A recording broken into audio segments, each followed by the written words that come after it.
Yang saya cintai jamaah sekalian, semoga Allah Subhanahu wa taala mempersaudarakan kita dalam kebaikan dan rahmat Allah dan membimbing kita menjalani sisa kehidupan agar mampu meningkatkan takwa dengan benar dan menjaga itu insyaallah sampai kita wafat dalam keadaan husnul khatimah.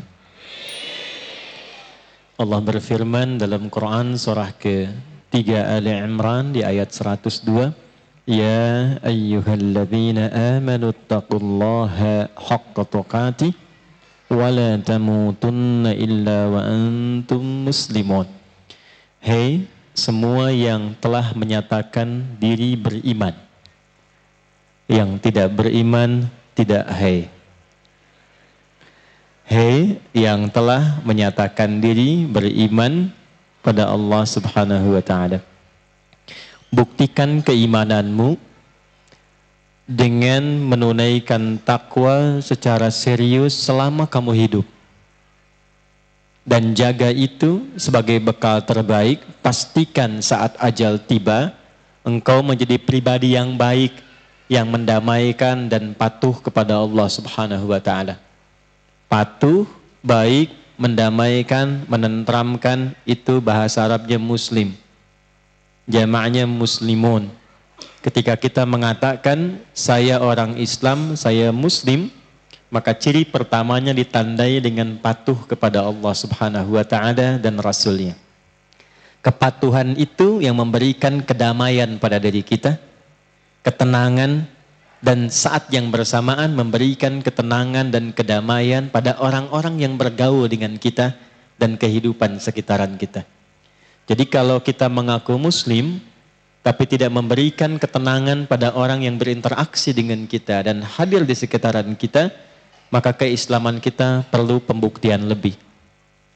Bagaimana menjadi muslim yang sejati, bagaimana menjaga takwa selama berkehidupan, maka dipilihlah oleh Allah satu sosok manusia mulia yang lahir di tempat yang mulia, di waktu yang mulia, dalam keadaan yang mulia.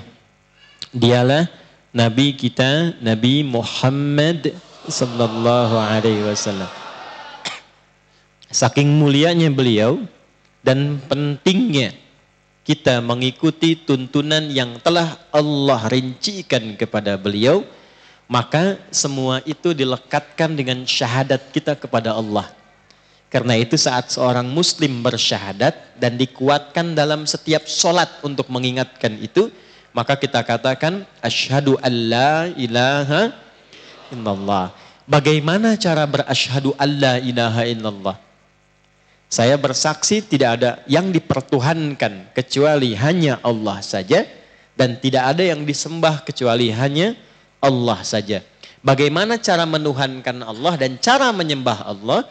Maka kata Allah, lihatlah apa yang telah aku tunjukkan pada Muhammad sallallahu alaihi wasallam. Maka komitmen kita menaati Rasulullah diungkapkan dengan bagian kedua dalam syahadat, wa asyhadu anna Muhammadan Rasulullah.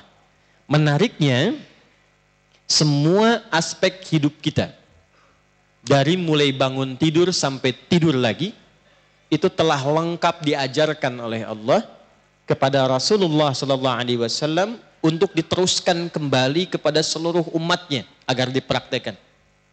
Dan tidak ada satupun umat manusia yang benar-benar mempraktekkan tuntunan Nabi ini kecuali apapun profesinya, di mana dia tinggal, dalam keadaan apapun, itu tercatat dalam sejarah selalu sukses aktivitasnya dan bahagia hidupnya. Sukses aktivitasnya dan bahagia hidupnya. Dan tidak ada di muka bumi ini satu tuntunan dalam agama yang mengajarkan kita cara menjalani hidup dari bangun tidur sampai tidur lagi. Dan itu petunjuknya bisa kita lacak sampai ke sumber awalnya. Dari sipulan ketemu ke Nabi, dari Nabi itu langsung dibacakan ayatnya. Ada ayatnya, ada dalilnya, ada keterangannya. Berbahagialah kita dalam Islam mendapatkan itu. Ini menunjukkan bahwa kita meyakini Islam adalah agama yang benar-benar ditunjukkan oleh Allah Sang Pencipta, bukan rekayasa manusia. Sebab tidak ada satupun manusia yang bisa menyusun kurikulum hidup dari bangun tidur sampai tidur lagi, dan mencakup semua profesi. Bisnis ada, militer ada, ilmu ada. Bahkan sampai persoalan kita menggali bumi dan ke angkasa pun riset, itu ada. Siapa yang bisa menunjukkan itu? Dan lahir dari kondisi tempat padang pasir yang tandus, tidak ada peradaban yang bisa dikenal, ilmunya jauh kemudian dari apa yang bisa kita lihat, orangnya nggak bisa baca dan nulis. Dari mana bisa mendapatkan semua itu? Kecuali Allah menunjukkan kepada beliau untuk menetapkan bahwa ini adalah wahyu, petunjuk dan pedoman hidup, bukan karya manusia. Itu batuk. Tandanya ada yang penting. Nah, kode kan? Nah, kodenya apa? Kodenya adalah orang-orang dulu itu begitu iman, sami'na wa ata'na. Mempraktekkan apa yang Nabi tunjukkan sehingga kesuksesan itu betul-betul bisa diraih. Kalau nggak percaya silahkan, semua levelnya. Abdurrahman bin Auf itu pedagang, pebisnis. Sebelum masuk Islam, itu beliau dagang. Berhasil, ada kekayaan.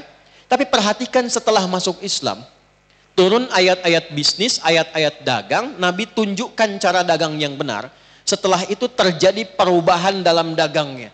Setiap dipraktekkan petunjuk itu, dagangnya Abdurrahman bin Auf selalu tidak pernah kembali modal. Jadi kalau orang Islam praktekkan itu, yakin dagangnya nggak akan pernah kembali modal. Selalu kembali untung. Kemarin saya coba meriset berapa yang dihasilkan oleh Abdurrahman bin Auf selama hidupnya sampai beliau wafat. Ternyata terkumpul hartanya itu kurang lebih, kalau dikalkulasi sekarang, 72.000 triliun. Orang kaya sekarang, terkaya di bumi kurang lebih baru kisaran 3.000 triliun. Ada Elon Musk, ada Jeff Bezos dan yang lainnya itu baru 3.000 triliun. Abdurrahman bin Auf itu 72.000 triliun. Semua yang tadinya biasa jadi pintar. Abdullah bin Abbas, Abdullah bin Mas'ud radhiyallahu taala anhuma, contoh. Ini setelah masuk Islam, meningkat kepintarannya, mengambil jalur ilmu, dipraktekkan cara belajar yang didasarkan pada pedoman wahyu, ditunjukkan oleh Nabi. Itu sepeninggal Nabi, setiap belajar bahasa asing itu cuma 3 hari sudah lancar. Di semua aspek.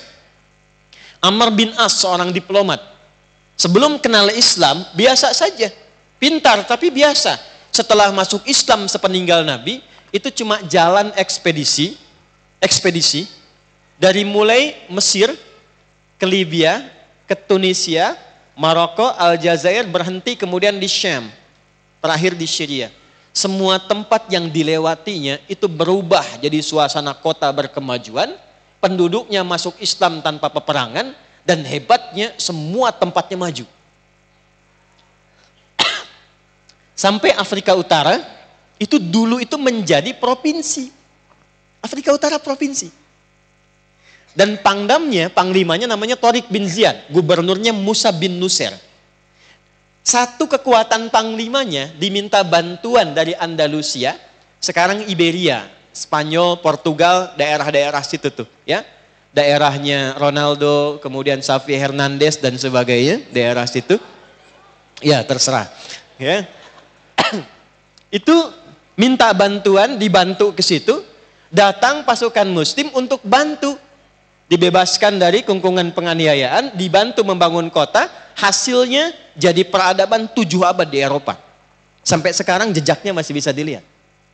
Yang mau saya katakan, semua apa yang dituntunkan oleh Rasulullah SAW berdasarkan pedoman wahyu, itu disiapkan langsung untuk mengantarkan semua aktivitas manusia menuju kesuksesan dan kebahagiaan sesuai dengan pilihan hidupnya masing-masing. Di mana kita memilih? Di situ kita bisa mendapatkan keteladanan terbaik yang kita jaga sampai kita wafat. Dalam bahasa Arab, sesuatu yang kalau diikuti jadi teladan dan pilihan terbaik, itu disebut dengan uswah namanya. Saya ulangi, apa namanya? Uswah. Maka turunlah Quran surah ke-33 ayat 21. Laqad kana lakum fi rasulillahi uswatun hasanah. Tolong catat dulu ini ya. Ini baru mukaddimah, kita belum mulai, tenang saja. Ya, saya pulang besok sampai subuh pun silahkan Anda. Ya, saya jam 9 selesai. Lihat sini. Laqad kana lakum fi rasulillahi uswatun hasanah. Pakai lamnya taukid, qadnya tahqiq. Saya pastikan kata Allah dan saya jamin tahqiq. Kana lakum telah saya tetapkan fi rasulillahi dalam perjalanan hidup Rasulullah sallallahu alaihi wasallam. Perjalanan hidup seorang Nabi Muhammad sallallahu alaihi wasallam di semua aspeknya itu uswah hasanah, bisa diteladani. Ini saya tuliskan cepat ya. Saya tulis cepat. Bismillah. Perhatikan baik-baik sini. Laqad kana lakum fi rasulillahi apa? Uswah. Lihat sini, ini ilmunya agak mahal sedikit karena jarang dikaji. Uswah ini di Quran surah 33 ayat 21 bisa dibaca dua cara. Bisa dibaca uswah, riwayat Hafiz dari Asim. Bisa dibaca iswah, riwayat Qalun juga Warash dari Nafi'.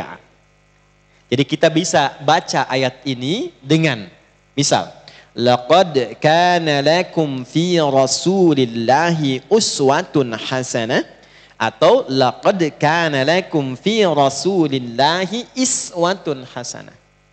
Bisa pakai u, bisa pakai i. Nah, di dalam ilmu bahasa Arab, ilmu loghah, ternyata jangankan kalimat dan huruf, harokat itu ada maknanya. Gak sembarangan. Saya belajar lama mendalami bahasa Arab untuk memahami Al-Quran. Ternyata Masya Allah itu harokat itu ada maknanya. Ini sebabnya kenapa bisa dibaca dua cara. Ini saya tanya nih, kalau yang ini yang di bawah namanya apa? Saya tulis kasrah. Kasrah itu bawah atau atas? Bawah itu rendah atau tinggi? Rendah itu kecil atau besar? Kecil, rendah. Dalam bahasa Arab namanya khafad. Rendah. Tahan. Ini dhammah. Di atas, di bawah? Di atas tinggi atau rendah? Tinggi, bahasa Arabnya rafa'. Ini namanya apa tadi? Dhammah.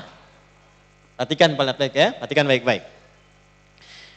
Biasanya kalau ada harakat di bawah kasrah, disebut kasrah, rendah, tinggi, ini untuk menunjukkan makna sesuatu yang kecil-kecil atau yang lembut dan halus, itu pakai i. Itu sebabnya kenapa perempuan seringkali pakai kasrah. Laki-laki fathah. Ya, misal laki-laki anta a karena tebal, lebar. Perempuan anti i. Laki-laki jazakallah khair. Perempuan jazakillah khair. Kenapa selalu i? Untuk menunjukkan sifat perempuan itu lebih lembut, lebih halus dibandingkan laki-laki. Ya. Kayak kalau nanti antum i'tikaf di sini, pas mau ambil wudhu, tuh di belakang tiang listrik misalnya ada suara jam 3. Ya. Ya. Antum gak usah takut, tunjuk aja. Kasroh ya. Terus dia berubah. Bilang apa?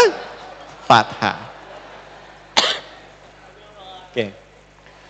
Dulu saya di Garut, ini kisah nyata. Teman saya ngajak talim ke sana, dia ada villa. Tiba-tiba baru datang istirahat, beliau kemudian bawa gorengan. Kata beliau, Ustadz, ini silahkan sukun dimakan. Oh, saya bilang ini bukan sukun, Pak. Ini fathah. Kalau sukun masih di atas bulat. Dia jatuh ke bawah, kasroh pecah. Bapak potong-potong digoreng, ini fathah. Saya kira cukup ketawa beliau, ternyata dibawa lagi ke dapur ke istrinya. Beliau katakan, "Ma," kata Pak Ustadz, "ini bukan sukun." "Apa, Pak?" "Fathah." Ini kisah nyata, saya tidak mengarang. Kalau dhammah, letaknya di atas. Dan harakatnya Dhammah itu dari kata indhamma, menunjuk sesuatu yang banyak, yang mengumpul. Karena itu kalau kita mengeluarkan suara bersama itu banyak kumpul. Tempatnya tinggi. Kenapa bisa dibaca dua riwayat ini? Untuk memberikan makna yang lengkap. Bahasa kekiniannya komprehensif. Bahwa semua yang bersumber dari Rasulullah itu, jangankan yang tinggi-tingginya. Sholatnya sampai kaki bengkak. Sedekahnya yang tak terhitung. Sifat berbaginya yang luar biasa. Yang kecil-kecilnya pun yang rendah-rendah. Itu kalau diikuti jadi teladan. Senyumnya. Ya. Jalannya. Jadi yang kecil-kecil saja jadi teladan. Apalagi yang besar-besarnya. Nah, sesuatu yang kalau diikuti kita terantar pada kesuksesan dan kebahagiaan, saat yang bersamaan kita menjadi teladan, itu bahasa Arabnya disebut dengan uswah. Allah sudah menetapkan, bahasa gampangnya gini kata Allah, nih kamu hidup gak usah pusing-pusing. Silahkan pilih mau jadi apa, mau mengerjakan apa, jaga sampai wafat. Nanti cara ikhtiarnya, aku sudah tunjukkan kepada Muhammad SAW, ini pedomannya. Kalau engkau memilih passionnya pakai harta berdagang, nih ayatnya ini keterangan Muhammad SAW-nya, kerjakan. Engkau memilih misalnya dengan kedudukan, nih ayatnya ini, keterangannya ini, lakukan. Engkau memilih menjadi bagian dari passion pengetahuan, bakatnya ilmu. Ingin jadi dosen, ingin jadi ilmuwan, ayatnya ini, hadisnya ini, keterangannya ini, ikuti. Anda memilih dengan tenaga saja, ayatnya ini, hadisnya ini, pedomannya ini, ikuti.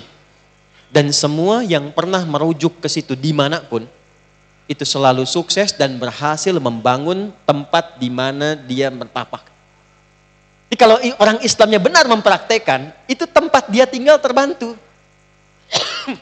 Jadi kalau Anda tinggal di Lampung, semua profesi mengikuti apa yang ditunjukkan ini, itu ada pedoman, ada value-nya, itu dalam Anda sadar atau tidak, silahkan cek, silahkan buktikan.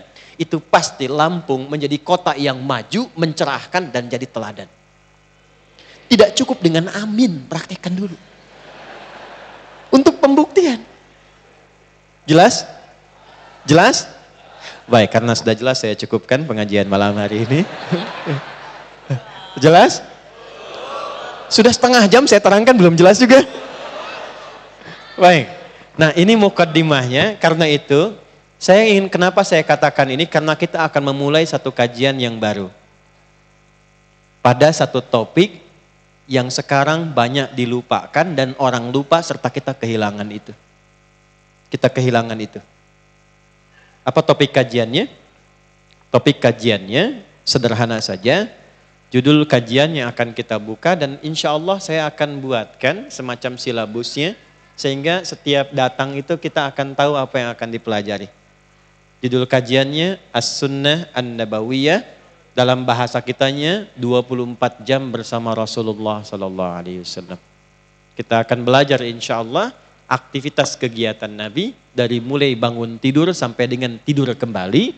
Apa yang Nabi tunjukkan kepada kita, bagaimana cara melakukannya, dan seperti apa ditempatkan di tempat kita beraktivitas. Sepakat? Baik, insya Allah malam hari ini adalah malam pembuka. Kita akan masuk pada muqaddimah yang kedua. Setelah itu baru kemudian kita mulai dengan aktivitas pertama pada malam hari ini. Apa yang dicontohkan Nabi SAW dari bangun tidur dulu. Setelah itu kita runtutkan terus sampai tidur kembali. Ya, mungkin ini butuh waktu kurang lebih kalau konsisten ya 5-10 tahun lah kalau tuntas dibahas ya. Insya Allah. Baik, yuk kita cepat dulu. Saya mau tanya begini, ini ada minuman. Contoh aja dulu, ada minuman. Ya. Kalau kita mau minum, Nabi pernah tunjukkan nggak? Saya ulang. Kalau kita ingin minum, Nabi pernah tunjukkan nggak? Pernah contohkan? Pernah. Berarti ada tuntunannya. Ini ada pakaian. Saat kita mau pakai pakaian, ada nggak tuntunannya dari Nabi? Ada. Anda masuk masjid, ada nggak tuntunannya? Ada. Kakinya diatur nggak? Saat kaki masuk dengan keluar sama tidak? Tidak. Anda ke toilet tuh, pengen ke toilet dulu, ada tuntunannya nggak? Saya tanya nih, kakinya diatur nggak? Masuk masjid kaki apa? Kanan. Keluar toilet kaki? Oh, awas tuh.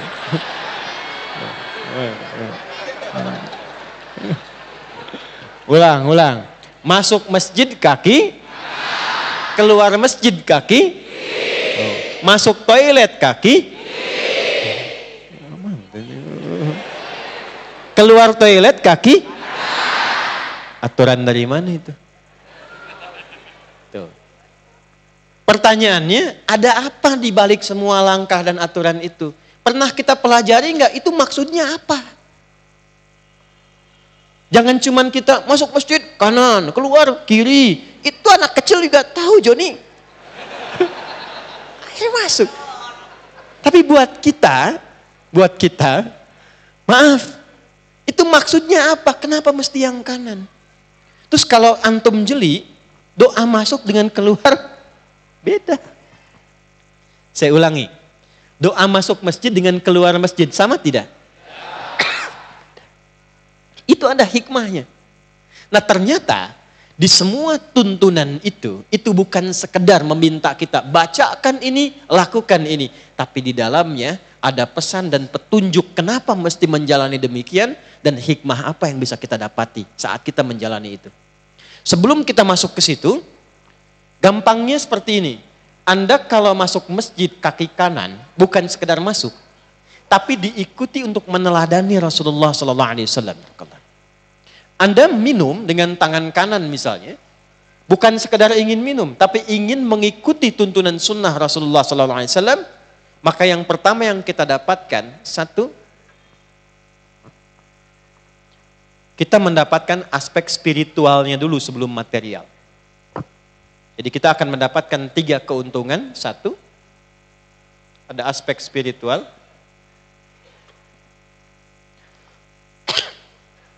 Quran surah 3, pakai dalil dulu, ayat 31. Quran surah 3, ayat 31. Sudah? Qul in kuntum tuhibbunallaha fattabi'uni yuhibbukumullahu wa yaghfir lakum dzunubakum. Satu, orang-orang yang, perhatikan baik-baik, dalam hidupnya berusaha mengikuti contoh teladan yang pernah Nabi tunjukkan. Secara singkatnya, selama hidupnya dia akan mendapatkan cinta Allah Subhanahu wa taala. Ini yang mahal, cinta Allah. Kalau Allah sudah mencintai seorang hamba, itu bukan dunia dulu yang diberikan, dunia terlalu kecil. Kalau Allah sudah mencintai seorang hamba, yang diberikan adalah ampunan dari semua dosa-dosa yang pernah ia kerjakan selama hidupnya. Ampunan dosa. Pengertian terbaliknya, jika ada di antara kita, saya, Anda, kita, pernah berbuat salah, melakukan tindakan kriminal, kemudian tiba-tiba kita merasa sadar itu salah, ingin tobat, ingin minta ampun kepada Allah, yakinlah teman-teman, di saat itu sebetulnya Allah sedang menanamkan cintanya kepada kita. Sebab kalau nggak cinta, nggak akan mungkin dibimbing untuk tobat, untuk menghilangkan maksiat. Cinta Allah sedang diturunkan. Itu ada di Quran surah kedua ayat 222. Innallaha yuhibbut tawwabin. Sungguh Allah mencintai orang-orang salah yang dia tobat untuk menjadi saleh. Ketika ada getaran dalam hati untuk tobat, cepat sambut itu tandanya Allah sedang mencintai kita. Sambut cinta itu. Nah kalau Anda ingin mendapatkan cinta itu dengan cepat, ya cinta dengan cepat, apa yang dilakukan? Jadikan semua kegiatan kita untuk mengikuti Nabi. Niatkan mengikuti Rasulullah. Itu seketika apa yang kita kerjakan menurunkan cinta Allah subhanahu wa ta'ala. Terakhir, pas belum masuk, terakhir. Nanti kita jeda untuk menunaikan salat isya. Pelan-pelan. Orang yang selalu hidupnya menjadikan kegiatannya diikutkan untuk meneladani Rasulullah SAW. Selain mendapatkan cinta Allah, dua. Berpeluang mendapatkan syafaat. Syafaat Rasulullah SAW. Hadis Muslim. Saya mau tutup dulu. Perhatikan baik-baik. Nabi SAW dalam keadaan yang sangat menegangkan, semua dalam kondisi hisab, tiba-tiba beliau kemudian bersujud. Dan dalam sujudnya memohon kebaikan kepada Allah, lalu turunlah kalimat hadis qudsi.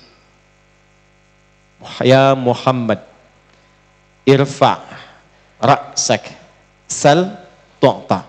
Ya Muhammad, angkat cepat kepalamu dalam sujud itu. Mintalah kepadaku apapun, aku akan berikan.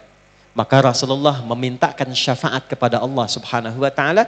Dan orang-orang yang pertama mendapat syafaat dari kalangan umatnya adalah orang yang mencintai Rasulullah SAW. Dan orang itu salah satunya adalah orang yang berusaha menjadikan semua gerak hidupnya mengikuti tuntunan Rasulullah SAW. Ada yang ketiga yang paling hebat, yang sangat luar biasa. Dan ini yang menjadikan seseorang selama hidup di dunianya nyaman, di alam kuburnya tenang, dan di akhirat dibangkitkan, disambut oleh Rasulullah SAW di khautnya yang paling indah. Lebih daripada 4 kan? Ada yang menuliskan 9, ada 11, ada 11 plus 1. Dengan plus 1-nya Maria Al-Qibtiyah. Itu yang Nabi lakukan dalam hidup karena perintah Allah. Jadi nikahnya Nabi itu perintah. Awas, hati-hati loh. Nikahi Sayyidah Aisyah, nikahi Sayyidah Zainab, nikahi ini. Itu perintah Allah. Jelas? Tapi melekat pada kehidupan Nabi. Tapi itu tidak menjadi sunnah buat antum. Jelas? Aneh mau ikut sunnah Nabi. Istri 11. Masya Allah. Nah itu konslet. Jelas? Tidak semua yang melekat kepada Nabi itu menjadi apa? Sunnah. Tapi ketika Nabi praktekkan dan petunjuknya itu diminta kita meneladani itu semua, maka disebut apa namanya? Sunnah. Sunnah itu jalan hidup namanya, jalan yang dilalui. Ketika semua juga punya jalan dan karakter, maka yang ini melekat khusus kepada Nabi. Maka dimasukkan sifat di dalamnya, nyatu as-sunnah an-nabawiyah. Jalan hidup yang pernah dilakukan dan dituntun oleh Nabi SAW. Ini menjadi materi penting, seharusnya wajib bagi setiap muslim itu belajar itu. Karena itu yang bisa menuntun dan menyelamatkan kita dalam berbagai medan kehidupan kita di 3 alam. Dunia, alam kubur, sampai dengan akhirat. Dan pembuktian dunia sudah selesai. Antum kalau nggak percaya, kita kan punya disiplin ilmu banyak. Kita tuh paling kaya disiplin ilmunya. Hadis, fikih, akidah, kemudian ada bidang sejarah, ada bidang lughah, lughahnya dibagi lagi, ada nahwu, ada saraf, ada balaghah, balaghah dibagi 3, ada ma'ani, ada bayan, ada badi', ada arud, arud dibagi 16 bahar, ada tawil, ada rajaz, ada madid dan sebagainya sampai ke adab. Adab dibagi lagi, ada syair, ada qasidah, ada macam-macam. Kita paling kaya itu. Batuk. Kode, ada yang penting. Apa yang pentingnya? Silahkan cek. Ngaji di kitab sejarah. Dan sejarah kita bukan fiktif. Satu-satunya perjalanan sejarah sampai melacak orangnya. Kapan hidup, kapan wafat, hidupnya bagaimana, cuma di Islam. Bahkan ada sejarah tentang wafatnya saja, wafayatul a'yan. Ada diceritakan tentang kisah orang hebat, dari lahir profilnya sampai hebat, Syiar A'lam Nubala 29 jilid. Ada yang diceritakan di bidang hadis saja, Mizanul I'tidal. Ya itu ada semua, komplit.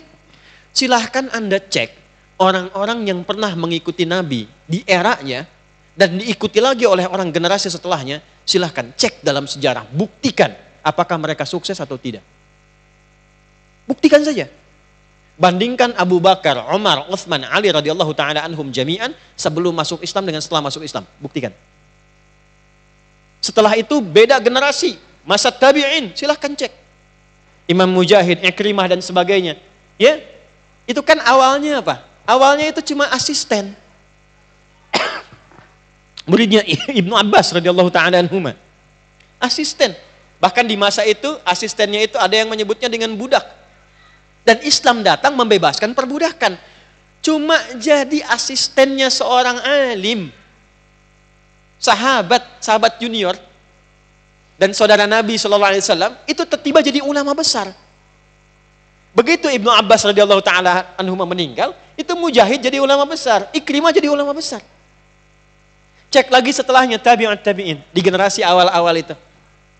Coba lihat Abu Hanifah. Abu Hanifah masuk tabi'in. Lihat Imam Malik rahimahullahu taala. Imam Syafi'i, Imam Ahmad bin Hanbal. Kita kenal sekarang kan lewat karya-karyanya. Dan bahkan kita jaga nama baiknya. Orang sekarang nggak pernah ketemu Imam Syafi'i. Imam Syafi'i itu lahir 150 Hijrah. Sekarang sudah 1445 Hijrah. Antum keluar dari sini, maki-maki tuh Imam Syafi'i. Se-Indonesia memarahi antum tuh. Padahal nggak pernah ketemu. Kok bisa begitu tuh? Kok bisa begitu? Pokoknya silahkan Anda cek dimanapun orang-orang yang ikut ini, apapun pilihannya, di ilmu pengetahuan, di karir, di diplomat, di birokrat, dalam segala aspek sukses.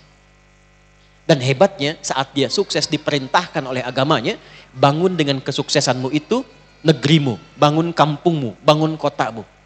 Tidak disebut seorang yang muslim yang baik, tidak disebut seorang muslim yang baik, kalau kesuksesannya hanya dikhususkan untuk pribadinya saja. Nabi datang ke Yathrib, kotanya tertinggal. Tapi setelah lestari semua diajarkan oleh Nabi, berubah kota itu menjadi suasana kota yang hebat, metropolitan, yang paling unggul, yang paling menginspirasi. Berubah jadi Al-Madinah, Al-Munawwarah. Dan dimanapun selalu berubah. Maka saya yakin kalau di Indonesia ini orang Islamnya benar, dan diikuti tuntunan ini, karena semuanya baik, nggak ada yang nggak baik. Saya yakin, demi Allah saya katakan, cepat atau lambat, kalau Anda ingin buktikan, cek di Lampung dulu. Jadi muslim yang baik, praktekkan semua tuntunan ini, lihat. Nggak usah nunggu lama, setahun, 2 tahun ke depan, apa yang terjadi pada Lampung. Cukup kerjakan saja itu. Dan gak akan pernah melanggar ketentuan-ketentuan dan tidak akan pernah bertentangan dengan hukum yang berlaku di negara kesatuan Republik Indonesia. Karena Islam itu desainnya unik. Semua dalam Islam, itu desainnya tidak ada pertentangan dengan hukum-hukum yang dibuat oleh manusia atau disepakati dalam konteks kemanusiaan. Gak akan bertentangan. Karena Islam membawa value kebaikan yang disepakati oleh semua manusia. Contoh, jujur. Siapa yang tidak mau jujur? Silahkan cek. Integritas, rendah hati, sabar, kerja keras, ada semua ayatnya. Karena itu tidak perlu lama-lama, yuk kita mulai materi pertama di pertemuan pertama ini. Kita akan susun kurikulumnya dari bangun tidur sampai dengan tidur kembali. Materi pertama, cara bangun tidurnya Nabi Sallallahu Alaihi Wasallam. Oke. Ya, sebelum dimulai, ingat lagi kaidah ini ya, ingat kaidah ini. Jadi kalau kita bangun, ini bukan persoalan bangunnya saja. Tapi kalau kita niatkan bangunnya mengikuti Nabi, itu seketika baru dikerjakan dituliskan pahalanya. Sudah? Paham? Jadi jangan dipahami bahwa bangun begitu saja, tidak. Begitu diniatkan ikut Nabi dituliskan pahala. 10 kebaikan. Nanti itu akan ditampakkan hasil dari pekerjaan kita itu sesaat sebelum wafat dalam sakaratul maut. Ya, kalau mau coba silahkan malam ini ya, cek misal ya. Tapi nggak bisa kalau belum tiba ajal. Nanti ditampakkan. Itulah sebabnya kenapa ketika ditampakkan dia tenang, nyaman, senyum, meninggal. Ya, saking tenangnya Allah pun manggilnya dengan jiwa yang tenangnya. Ya ayyatuhan nafsul mutmainnah. Quran surah 89 ayat 27 sampai dengan 30. Jadi begitu diikuti, diniatkan, pahala dituliskan. Ini yang paling mahal. Cinta Allah diturunkan. Kalaupun ada cara-cara yang lain, kita ikuti yang ini, cinta Allah diturunkan. Ya, yang lainnya adalah pedoman kita. Yuk kita mulai. 1. Catat dulu ayatnya. Sudah, handphonenya turun semua, kita fokus dulu supaya apa yang kita terangkan, karena ini penting sekali. Ya, penting sekali supaya fokusnya betul-betul bisa kita pahami dengan baik dan mudah untuk diamalkan. Siap? 1. Quran surah ketiga. Sudah? Saya kasih kurung untuk menjelaskan surah Ali Imran. Ali Imran. Saya kasih kurung tutup supaya enggak lepas. Surah ketiga Ali Imran ayat 190 sampai 200. Quran surah 3 ayat 190 sampai. Kita buat kesepakatan ya. Dan insya Allah jadi pahala yang memotivasi kita semua. Mulai malam ini, karena kita insya Allah akan ada kajian rutin yang tersilabuskan. Mulai malam ini, kalau saya tuliskan ayat, itu artinya mesti hafal. Halo? Sepakat? Ya? Nah, artinya pertemuan berikutnya ketika saya datang, ini akan menjadi kata kunci masuk ke masjid ini. Saya minta tolong nanti ya, yang para penghafal Quran tolong ditebarkan di setiap pintu-pintu masjid. Datang di awal waktu, hafal, silahkan. Sampai 200, saf depan dekat Ustadz. Oke? 195, oh tengah-tengah. 190 dekat pintu. Belum hafal, luar. Sepakat? Kan lama sebulan. Sebulan lama sekali. Ya. Sebulan berapa hari? 30. Jadi kalau itu ada kurang lebih 10 ayat, kurang lebih 10 sampai 11 ayat, 30 bagi 10, 3. Apa enggak bisa 3 hari menghafal 1 ayat? Ya, sangat lama sekali 3 hari 1 ayat. Sepakat ya? Sepakat, kita cari pahalanya. Mudah-mudahan pertemuan berikutnya semua menjadi ahli Al-Quran yang dicintai Allah Subhanahu wa ta'ala. Ya, tidak cukup dengan amin, ngapalin, ingat nih. Sebentar. Saya kencangkan kacamata sebentar.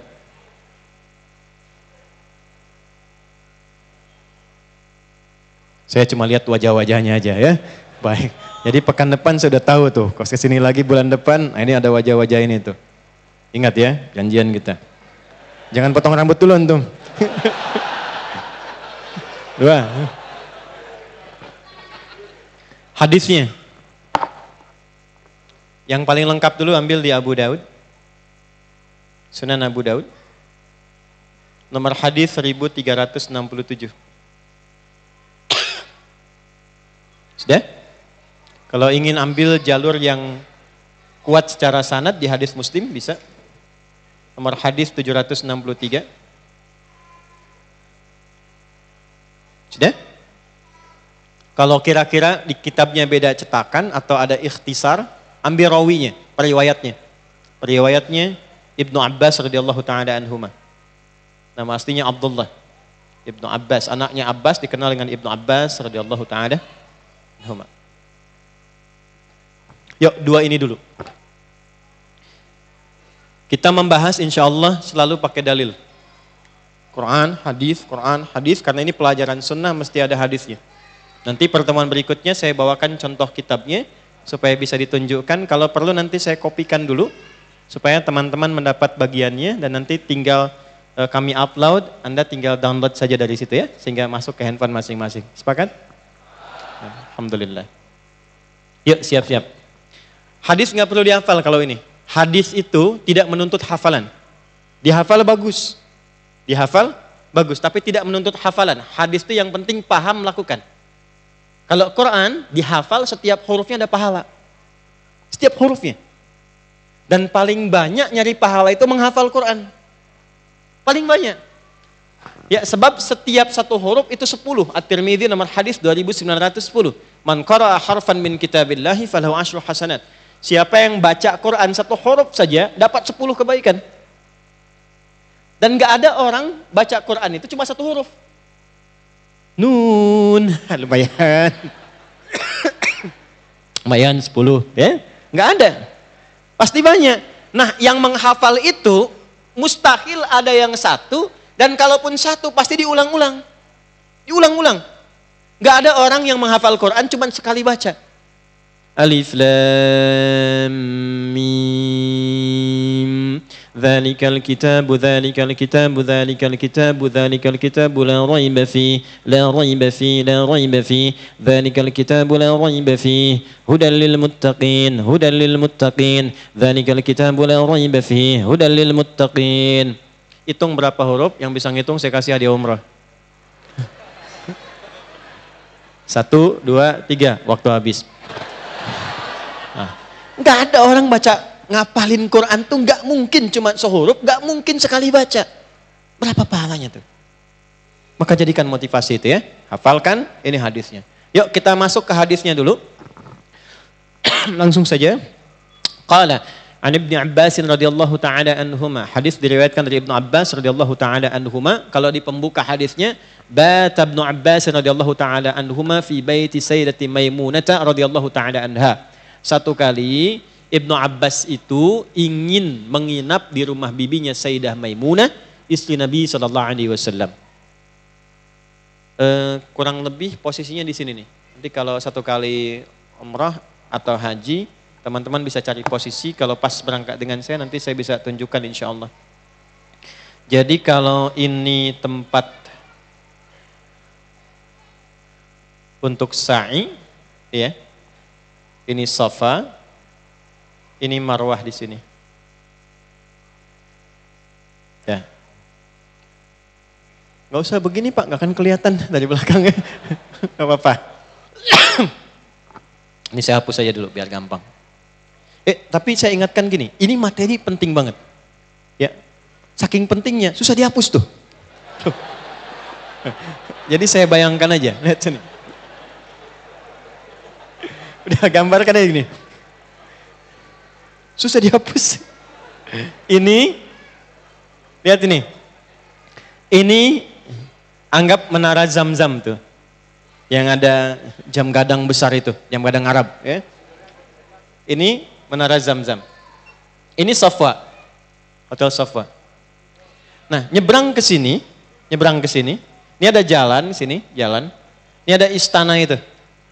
Istana raja dikhususkan buat tamu-tamu. Ini Jabal Qubais namanya, besar gini. Antum kalau pas dari sini patokannya, walaupun nggak nginep di Zam-Zam misalnya, kalau pengen dari Zam-Zam lurus, terus belok kanan ke sini. Jadi keluar, langsung belok kanan.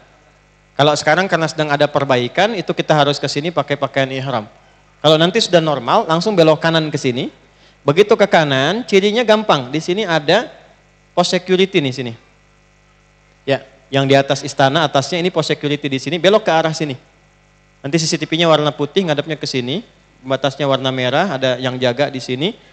Lurus terus ke sini nih. Ada pintu 26, Gate Ismail. Kemudian ikuti ke sini sedikit, nah di sini bertemu dengan Babun Nabi namanya, Gate Nabi SAW. Di sini ada Babun Nabi, Gate Nabi SAW. Kesininya terus. Kita akan temukan di sini ada Babus Salam, lurus terus Babus Salam. Yang kalau turun pakai eskalator ke bawah, ada yang tangga tengah-tengah, ini untuk eskalator naik ke atas. Ya, yang jaganya pakai pakaian putih, ini kursi hijau, sini kursi merah. Ya. Nanti di sini, kenapa saya tunjukkan pintu sofa? Begitu Anda turun ke sini, Babus Salam. Nah, di balik Babus Salam ini rumahnya Abdullah bin Abbas. Abbas rumahnya di sini. Ya, di dekat ke Bukit Sofa, itu turun. Nah, di sini posisi Nabi SAW sedang beristirahat di rumah Sayyidah Maimunah. Sayyidah Maimunah itu rumahnya yang ini, yang Gate Babun Nabi di sini. Jadi jaraknya nggak terlalu jauh lah ke sini. Di sini Nabi menunaikan sholat 2 rakaat sebelum peristiwa Isra dan Mi'raj itu. Di sini tempatnya. Ya. Oke, jadi dari sini diilustrasikan, kemudian main ke sini. Yang mau saya highlight sedikit, Ibnu Abbas itu masih kecil, masih junior saat Nabi hidup. Gambarannya begini, Nabi meninggal itu sallallahu alaihi wasallam usianya masih sekitar 13-14 tahun. Jelas? Baik ya. Jadi kurang lebih lah lahir sekitar 3 tahunan sebelum hijrah. Jadi bisa digambarkan kalau kondisinya gitu ya. Ini di awal-awal masa tinggal di situ. Ini kan fatrahnya pasti fatrah Mekah kan? Karena setelah Madinah kan beliau hijrah kan? Baik, jadi kurang lebih usianya masih kecil.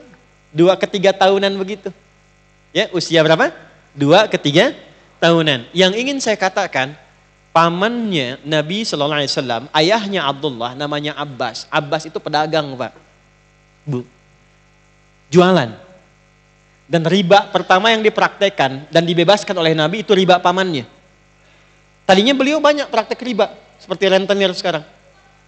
Dibimbing oleh Nabi, bebaskan riba, dikasih solusi. Jadi Islam itu indahnya begini, kalau ada yang kurang bagus, dilarang tapi dikasih solusi. Dilarang itu bukan untuk menyulitkan, tapi menjaga supaya kehormatan tidak runtuh. Ada sesuatu yang bahaya di situ. Jadi begitu dilarang, diterangkan, ini bahayanya akan begini, solusinya yang bagus ini. Begitu dibawa oleh Abbas, dihilangkan kemudian ribanya oleh Nabi SAW, dipraktekkan pola dagang yang benar, itu keuntungannya berlipat sejak saat itu. Nah, ketika sadar dengan itu, jadi harta yang kotornya itu hilang, yang baiknya itu datang, itu Allahu Akbar, ternyata merubah keadaan keluarganya lebih baik dari sebelumnya. Jadi antum kalau di keluarga ada yang tidak normal, sholatnya sudah susah, kan? Dengar azan sudah sewot, susah diberitahu, cek dulu. Kalau bukan maksiat yang pernah dikerjakan, mungkin ada harta yang tidak halal yang terbawa ke rumah. Cek. Tapi kalau Anda berniat memperbaiki, silahkan Anda lihat perbedaannya. Akan terjadi sesuatu yang besar. Ketika Anda niatkan karena Allah memperbaiki harta yang Allah titipkan yang kita bawa ke dalam rumah, bawa yang halal, itu demi Allah saya katakan. Bukan hanya Anda akan merubah keluarga Anda lebih baik daripada sebelumnya. Dan itu pernah saya kemudian ajarkan pada beberapa keluarga saat kami pertama datang ke Bekasi, itu Allahu Akbar. Tiba-tiba istrinya jadi pentahsin, anaknya senang Quran, ada yang menghafal Quran. Tadinya agak jauh. Nah setelah itu apa yang terjadi? Anak sulungnya Fudail ingin berkhidmat pada Rasulullah SAW. Sehingga nanti kisah viralnya saat Nabi akan wafat di pangkuan Sayyidah Aisyah.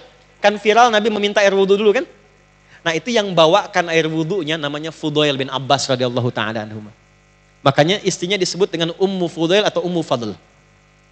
Yang bungsu, nah ini poin pentingnya. Abbas melihat mesti ada yang dibanggakan di keluarga untuk pulang ke hadapan Allah di hari kiamat. Dari sekian yang sibuk, saya siapkan anak bungsu saya menjadi sosok yang dibanggakan di hari kiamat. Khusus untuk yang bungsu, itu diwakafkan hidupnya untuk menuntut ilmu dari Nabi SAW. Bapaknya Abbas sesibuk-sibuknya masih ikut ta'lim dengan Nabi. Nabi meninggal hafal 200 hadis. Paman Nabi, keluarga Nabi masih ngaji pada Nabi hafal 200 hadis. Di surga jelas bersama Nabi karena keluarga Nabi. Anda keluarga Nabi bukan, sahabat Nabi bukan. Ya, sesibuk apa sih? Sampai ngaji pun belum punya waktu. Ya, coba dicek, tapi cita-cita masuk surga Firdaus bersama Nabi. Nah, ini sepeninggal Nabi, bapaknya hafal 200 hadis, anaknya hafal 2000 hadis. Allah kirimkan kepada antum, ada ayah, ada ibu, antum, istri, anak. Kirim 1 anak belum ada, 2 anak belum ada, 3 anak. Kalau sudah 4, 5 anak belum ada yang dekat dengan Allah, berapa anak lagi yang perlu diberikan supaya antum punya kebanggaan di hadapan Allah? Minimal kita siapkan diri kita jadi lebih baik. Maka apa yang terjadi? Dari kecil sudah disiapkan, disimpan di majlis Nabi sehingga cinta dengan Nabi. Anak kecil itu kan di mana ditempatkan, apa yang dia lihat itu yang dia lakukan, apa yang dia dengar itu yang dia ucapkan. Begitu disimpan jatuh cinta dengan Nabi SAW. Merangkak-rangkak didoakan oleh Nabi. Allahumma faqihhu fid din wa alimhu ta'wil. Ya Allah, pahamkan ia tentang semua urusan terkait dengan agama dan bimbing ia untuk memahami hal paling detil dan paling sulit dalam pemahaman agama. Tumbuh anak itu kecintaannya pada Nabi. Satu kali anak kecil yang belum balik ini sampai ingin tahu kalau Nabi tidur gimana sih cara tidurnya. Kalau Nabi bangun malam hari gimana cara bangunnya. Maka kita akan dapati hadis tentang bangun tidur itu diriwayatkan oleh anak kecil yang belum balik pada masanya. Dan sepeninggal Nabi usia 13 tahun, hafal 2000 hadis itu diriwayatkan kepada kita, direkam dokumennya oleh Imam Muslim dan Imam Abu Daud, termasuk nanti Al-Bukhari, sampailah kepada kita. Bata Ibnu Abbas radhiyallahu taala anhuma fi baiti Sayyidati Maimunah. Ibnu Abbas radhiyallahu taala anhuma pernah satu kali tidur di rumahnya Sayyidah Maimunah untuk memburu dan ingin tahu kebiasaan bangun malamnya Nabi sallallahu alaihi wasallam. Fattaja'a, ya, maka beliau mulai berbaring. Ittaja'a itu berbaring miring kanan, ya, alal wisadati aw kama qala, ya, sambil tiduran. Wisadah itu di atas bantal, dan beliau kebagian yang datarnya fil ardi. Jadi bantal itu kan kalau kita lihat ada yang datar, ada yang kayak guling kan. Nah, datar itu disebut dengan ard, yang panjang itu, ya, yang kayak guling disebut dengan tulnya. Maka kata Ibnu Abbas radhiyallahu taala anhuma, saya itu dijamu oleh Nabi, kalau dalam bahasa kita ya, tidur itu dekatan dengan Nabi. Saya kebagian bantal yang lebarnya, Nabi dengan Sayyidah Maimunah itu tidur di atas bantal yang panjangnya. Kalau kita kayak gulingnya lah sekarang. Jelas ya? Jadi saking dekatnya dengan Nabi sallallahu alaihi wasallam, saking ingin tahunya kebiasaan Nabi sampai didekatkan oleh Nabi. Kalau bahasa kita, kamu tidur di sini ya. Baik. Apa yang terjadi? Ketika Nabi bangun, falamma staiqadha au hina staiqadha Rasulullah sallallahu alaihi wasallam au kama qala, maka ketika Nabi sallallahu alaihi wasallam bangun dari tidurnya. Catat ini. Fi muntasafil laili, di pertengahan malam. 1 tengah malam. Au qablahu biqalil, atau saya duga juga sebelum tengah malam sedikit, ya. Ya. Sebelum tengah malam sedikit, sesaat sebelum tengah malam. Au ba'dahu biqalil, atau kira-kira lah sesaat setelah tengah malam. Kan dulu belum ada jam kan? Jadi beliau kira-kira saja nih, Nabi kira-kira bangunnya nih pas saat tengah malamnya, entah itu sesaat sebelum atau sesaat setelah. Kurang lebih jedanya nggak terlalu jauh. Cara bedakannya begini. Malam itu dimulai waktunya ba'da Isya. Jelas? Kalau maghrib itu pembuka malam, muqaddimatul lail. Malam dimulainya ba'da Isya. Sekarang Isya jam berapa? Oke, kita ambil misalnya 7:30 lah paling cepatnya, ba'da Isya. Yuk kita hitung lah, 7:30, 19.30.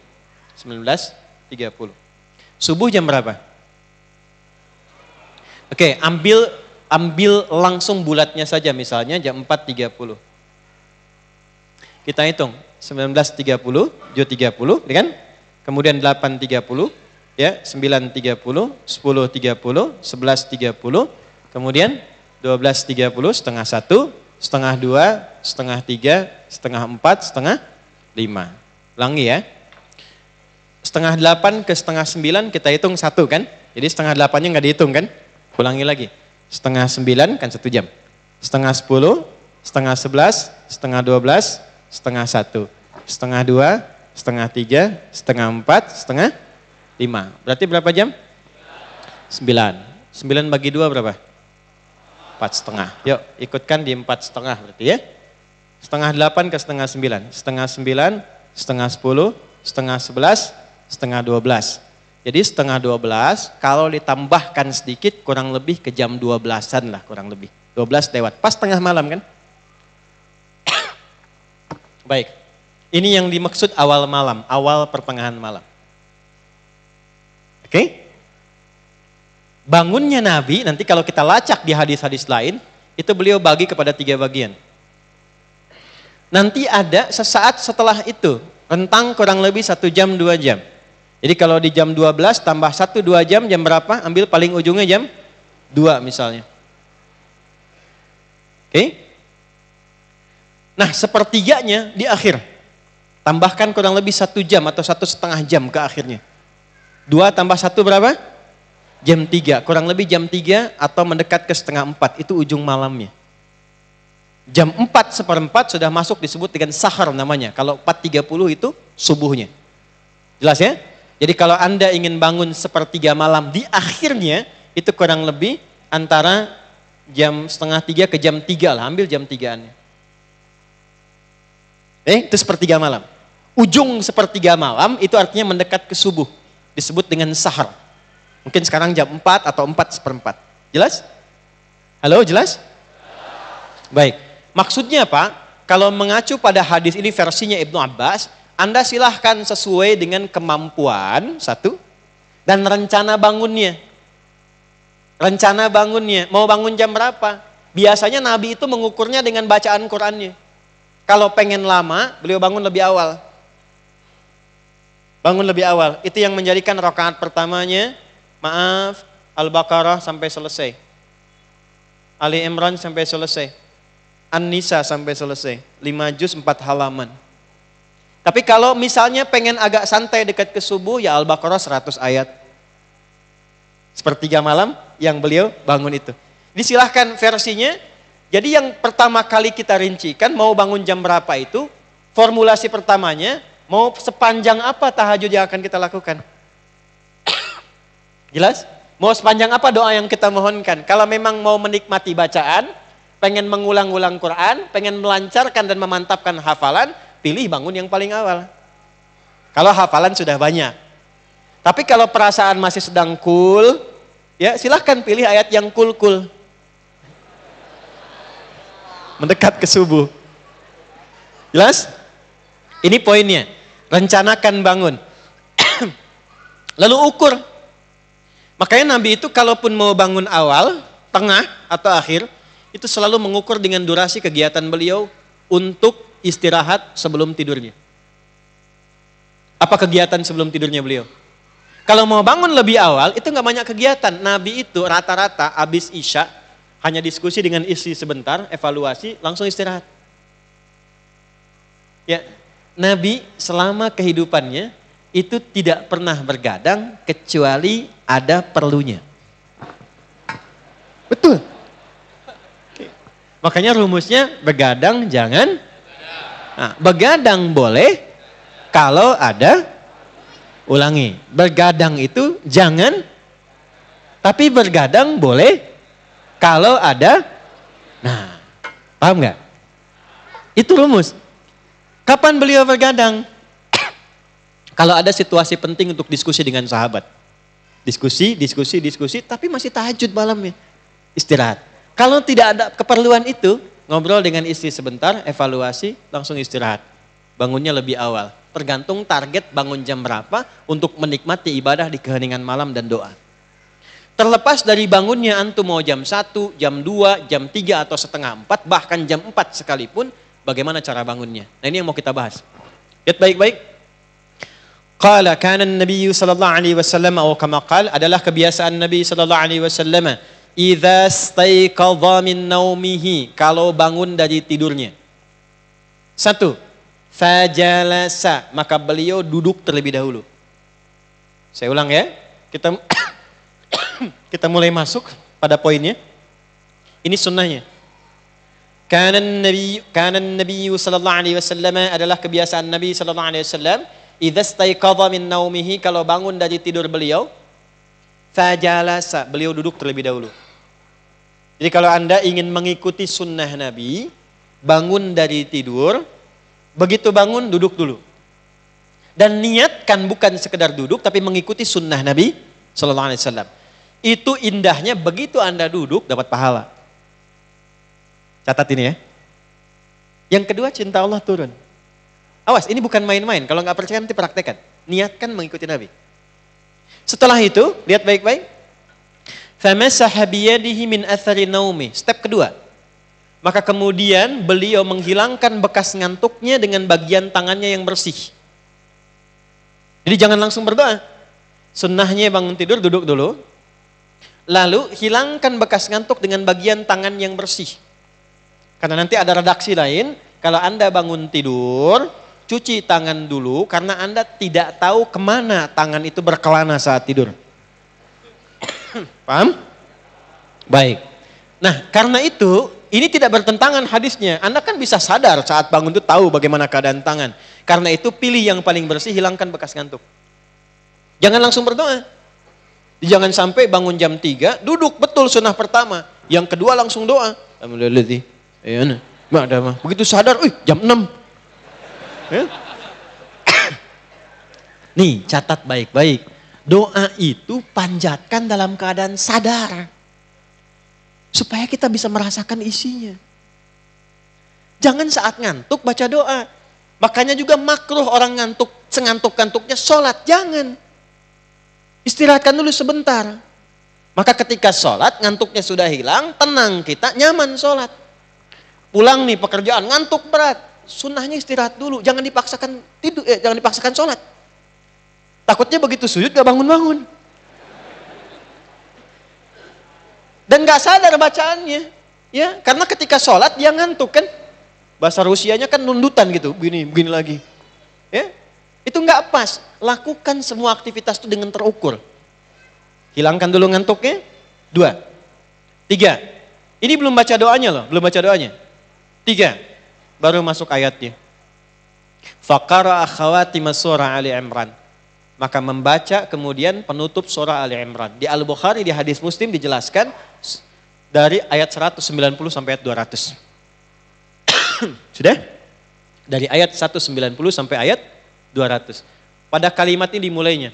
Inna fi khalqis samawati wal ardi wa ikhtilafil laili wan nahari la ayatil liulil alladzina yadhkuruna Allaha qiyaman wa qu'udan wa 'ala wa yatafakkaruna fi khalqis samawati wal ardi rabbana ma khalaqta hadza batila subhanaka faqina sampai ke ayat ya ayyuhalladzina amanu sabiru wasabiru warabitu wattaqullaha la'allakum tuflihun. Sampai situ. Itu sunnahnya. Sekarang lihat baik-baik. Saya akan share kenapa baca ini. Bukan ayat yang lain. Kenapa baca ini bukan ayat lain. Dan inilah identitas kita sebagai muslim. Duduk, yang tenang, hilangkan bekas ngantuk, baca. Inna fi khalqis samawati wal wa ikhtilafin laili wan la ayatil liulil. Saat bangun tidur, Allah menginginkan kita sebagai manusia muslim yang ulul albab. Itu baru bangun tidur, kita sudah diminta menjadi ulul albab. Siapa itu ulul albab? Albab itu jama' dari kata lub. Inti sesuatu. Gini teman-teman. Tahu kelapa? Tahu buah kelapa enggak? Kan luar tuh ada kulitnya kan? Serabut itu. Setelah itu ada kulit bagian dalam yang kerasnya kan? Setelah itu ketika dibuka baru kemudian ada dagingnya kan? Teman-teman tahu nggak kalau buka kelapa itu ada bagian dalam yang halus, dagingnya yang enak, yang lembutnya itu. Nah itu lub namanya. Lub. Kalau orang tahu kelapa, dia akan mengincar bagian yang enaknya itu. Luarnya itu cuma artifisial saja hiasan. Buka, dia pengen ngincar yang dalamnya itu. Itu lub namanya. Dan dia bisa bedakan, oh ini, yang ini, yang ini. Jadi begitu disebutkan kelapa, terbayang di kepalanya, langsung bagian enaknya. Itu lub. Ada orang yang disebutkan beberapa kalimat, baru satu kata dia paham, oh ini mau kesini bicaranya. Itu namanya ulul albab, orang yang tahu inti sesuatu. Ada orang baru disebutkan berapa kalimat belum paham, satu paragraf belum paham, 2 jam baru ngerti, itu kulit kelapa bagian luar. Paham? Satu kalimat, rangkaian paham, baru dagingnya. Tapi baru disebutkan satu kalimat, satu lafaz, ini dia ngerti kemana arahnya. Itu ulul albab. Ada orang yang ngelihat langit, bagus langit nih, cerah sekali, itu kulit kelapa. Dia ngelihat langit, indah langit nih, ini menunjukkan rasi bintangnya, mengarahkan, ini arahnya utara, ini selatan, ini sekian. Itu baru dagingnya. Tapi begitu dia lihat ke langit, subhanaka ma khalaqta hadza batila, masya Allah. Bagaimana Allah mencipta keindahan ini, memberikan petunjuk ruang lewat rasi-rasi bintang. mencipta langit yang indah dengan bintang-bintang di malam hari tanpa tiang. Dia ingat kepada Rabbnya, dia memuji Allah subhanahu wa ta'ala. Itulah ulul albab. Bu, ibu ada, alhamdulillah. Ya. Nih, saya tanya ibu nih. Ibu ini kalau lihat suami, ibu lihat sebagai suami ibu atau sebagai titipan Allah? Ayo jawab. Tapi kalau disapa kompak, ya bu. Tuh kan. Ibu kalau lihat suami, ibu lihat sebagai suami ibu atau sebagai titipan Allah? Titipan Allah. Masa? Antum deh yang laki-laki, Pak. Antum lihat istri itu sebagai istri antum atau titipan Allah? Antum yang muda-muda, saya tahu nih, banyakan single dan jomblo. Ya, betul, single itu perjuangan, jomblo nasib. Tapi sudut sini jomblo fisabilillah saya lihat tuh. Lihat sini, antum lihat orang tua antum itu sebagai ayah ibu atau titipan Allah? Kalau titipan Allah, kenapa antum masih marah? Kenapa masih berkata Sedangkan Allah ketika menitipkan orang tua pada antum, bukan pada anak yang lain, Allah berkata, "Fala taqul lahuma uff." Jangan sekalipun engkau bermuka cemberut atau bahkan bermuka masam atau berkata di hadapan keduanya. Anda mengatakan titipan Allah, tapi berapa kali Anda membantahnya? Berapa kali Anda menyakitinya? Berapa kali Anda melanggar ketentuan yang menitipkan kepada Anda? Dan berbahagianya Allah titipkan menjadi orang tua Anda, bukan menjadi orang tua pada anak yang lain. Ibu bapak mengatakan itu anak Anda titipan Allah. Kalau Anda merasa titipan Allah, kenapa Anda sekolahkan di tempat yang tidak mengenalkan dia dengan Allah? Kenapa Anda berikan pakaian yang menjauhkan dia dari rahmat Allah? Allah bilang tutup, Anda buka. Allah bilang jilbabin, Anda pelorotin. Katanya titipan Allah. Ulul albab itu adalah orang yang bisa membaca esensi. Begitu dia melihat ibunya, ibu saya adalah titipan Allah yang harus saya baktikan dan saya sayangi. Jadi berbaktinya itu bukan karena dia ibu saja, tapi karena memang Allah menitipkan itu untuk dibaktikan kepadanya. Quran surah 17 ayat 23. Wa qadha rabbuka alla ta'budu illa iyyah wa bil walidaini. Jadi bukan karena posisi ibunya, karena Allah perintahkan pada saya untuk berbakti pada ibu. Itulah ulul albab. Kalau cuma sekedar bakti tanpa melihat sebagai titipan Allah, baru daging kelapanya. Kalau belum dilihat, sama aja dengan ibu-ibu lain, kulit Anda tuh. Kulit kelapa. Gitu. Maaf. Kalau Anda sudah sukses, bapak ibunya dititipkan di panti jompo, kelapa busuk Anda.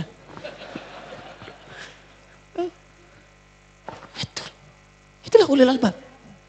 Karena itu ketika Allah mengatakan, perhatikan kalimatnya, inna fi khalqis samawati wal ardi wa ikhtilafil laili wan nahari la ayatil liulil. Nah, kita itu baru bangun tidur sudah dibentuk oleh Allah. Hei, temukan esensi kehidupan olehmu. Kau mau kerjakan apa hari ini? Silahkan. Tapi jangan sampai kamu bekerja, mengerjakan sesuatu yang tidak penting. Kalau berkata yang penting, lihat yang penting. Punya pilihan hidup, pilih yang penting. Sehingga Anda menjadi orang penting di hadapan Allah. Bicara-bicara yang penting, gak penting diam. Melihat-lihat yang penting, lihat yang baik-baik. Tak penting, tak baik, gak usah dilihat. Bekerja cara yang baik-baik. Kalau ada yang baik Anda bisa dapatkan, kenapa cari yang tidak baik? Kan Anda tahu rezeki tidak akan tertukar. Semua sudah Allah atur. Ada jalan yang baik. Kalau sudah Allah berikan yang baik, kenapa Anda mengatur diri sendiri mencari jalan yang tidak baik? Kan tahu korupsi itu salah, mencuri itu salah, kenapa masih korupsi? Anda nggak korupsi pun nggak akan kehilangan rezeki Anda. Kenapa masih mencuri? Makanya ulul albab itu, dia paham betul ketika akan mengerjakan sesuatu mana yang penting. Bagi dia itu sendal, yang penting alas kaki, saya bisa melangkah dengan baik. Toh titipan juga, pada akhirnya rusak. Kalaupun hanya dia pakai yang bagus, untuk menyesuaikan saja, menghormati orang lain karena Allah perintahkan. Gitu. Dia berpakaian untuk menutupi aurat. Kalaupun masih diganti dengan yang bagus, dia menyesuaikan. Saya pengen sholat, Allah mencintai, saya datang dengan pakaian yang indah. Ya bani Adam, khudhu zinatakum inda kulli masjid. Saya ada undangan. Saya pakai jas, pakai dasi. Bukan karena undangannya, karena Allah perintahkan lewat Rasulullah menghormati tamu. Saya pakai pakaian yang layak. Itu ulul albab. Gak semuanya harus dibeli. Muncul model ini, beli. Muncul model ini, beli. Dipakai? Enggak. Kulit kelapa. Motor model baru, datang, kumpulkan lagi, datang, pengen ini, datang, dipakai enggak? Kulit kelapa. Paham? Kalau hidup kita tahu esensi, hidup tuh gampang. Yang bikin susah tuh manusianya sendiri. Allah sudah siapkan hidup yang gampang. Kenapa manusia memilih jalan yang susah? Paham? Oke, satu itulah ulul albab. Makanya orang ulul albab itu, ketika, ini bedanya, umat Islam bangun dari tidur, sudah diajarkan oleh Quran, hei kamu bangun hari ini, jadilah orang penting. Jangan pernah melakukan kehidupanmu itu kecuali terukur dengan cara yang benar. Nanti saya turunkan lagi. Kita balik nanya, ya Allah gimana caranya berlatih jadi ulul albab? Teruskan ayatnya. Alladzina yadhkurunallaha qiyaman wa qu'udan wa 'ala junubihim. Setelah itu, setelah tadzakur, setelah zikir, wa yatafakkaruna fi khalqis samawati wal rabbana ma khalaqta hadza batila subhanaka faqina adzabannar. Indahnya, Masya Allah. Ciri ulul albab itu ada 3. 1, ahli zikir.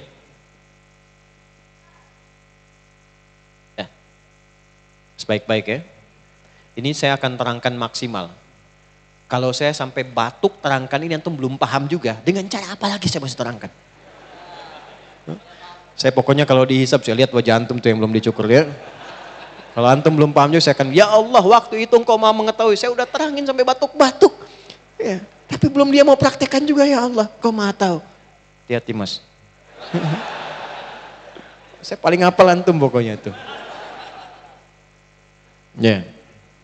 Zikir 1. 2, ulul albab itu ahli fikir. Sudah? Ahli zikir, ahli fikir. 3, ulul albab itu visioner. Visioner. Tahu visioner? Nanti kita turunkan ya. Nah, ada adik-adik kita yang butuh penjelasan lebih. Yuk lihat baik-baik. Zikir menjadikan semua kegiatan itu terkoneksi dengan Allah. Saya ulang. Zikir menjadikan semua kegiatan terkoneksi dengan Allah. Contoh begini. Ini ada gelas ya. Tapi saya nggak bisa contohkan, harus diisi air dulu sebentar. Supaya mudah contohkannya. Enggak, ini saya mau contohkan, serius. Bismillah. Bismillah. Alhamdulillah. Lihat sini baik-baik. Ini sudah ada airnya nih. Ya. Perhatikan baik-baik. Minum itu kan kegiatan biasa. Semua orang yang hidup minum. Untuk menghilangkan haus gitu kan. Bagaimana menjadikan minum ini terkoneksi dengan Allah? Saya cepat ya, cepat. Ini materi kita sebenarnya agak lompat dikit untuk mencontohkan lebih gampang. Ketika Anda mengoneksikan perbuatan minum dengan Allah, maka Anda sedang mengakukan amaliyah zikir. Zikrullah. Khudz biyaminika ma yalik. Ambil dengan tangan kananmu yang paling dekat denganmu. 1. Setelah itu apa? Thumma sammillah. Di Al-Bukhari, qul bismillahirrahmanirrahim.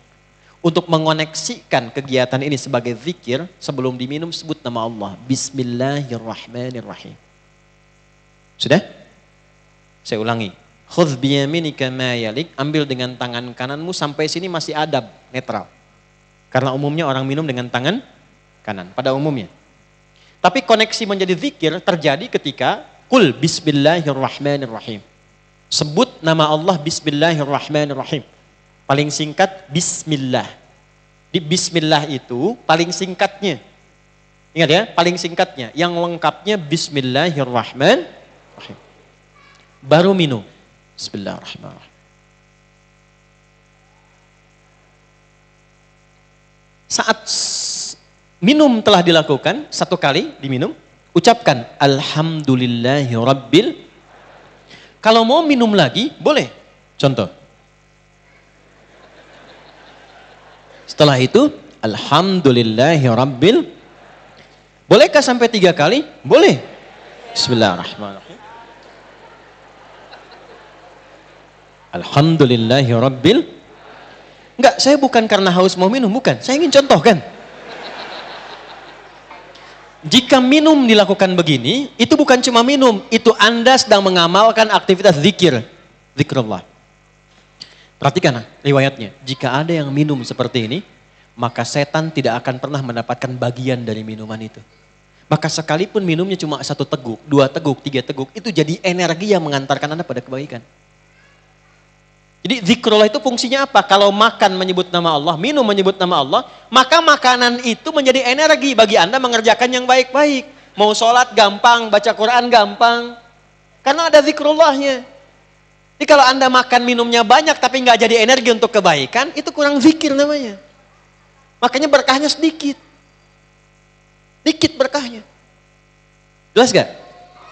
Jadi ciri yang pertama ulul albab itu alladzina yadhkurunallah. Itu poinnya. Jadi jadikan semua aktivitas itu terkoneksi dengan Allah. Mau Anda jalan, ini nanti pulang dari sini, keluar kan jalan kan?